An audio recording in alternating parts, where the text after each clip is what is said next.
Science diplomacy is actually a new term that started back in 2009. I think we officially coined it. But in fact, science diplomacy has been around for centuries and millennia. So, for example, if you think of the Silk Road, that is a form of science diplomacy, the sharing of knowledge from the East to the West.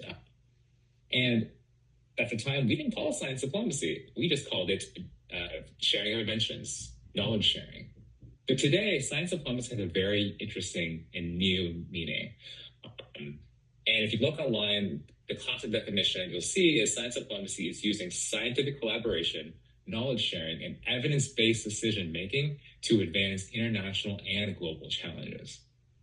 So that's a very broad definition. What does it mean? If I dive into it a little deeper, there's a more, how do I say this, concrete definition that I think is more concrete. It's the AAAS, the American Association for the Advancement of Science, and the Royal Society have another definition, which is broken up into three parts. Science diplomacy is the use of science in diplomacy, diplomacy for science, and science for diplomacy.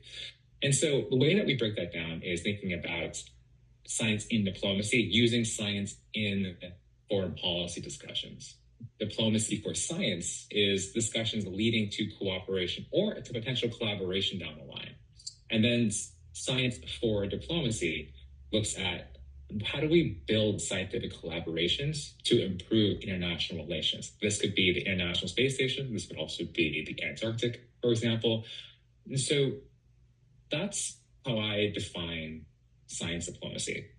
Of course, there are challenges, there's a lot of opportunities, but that's how we conceptualize the conversation definition of science diplomacy.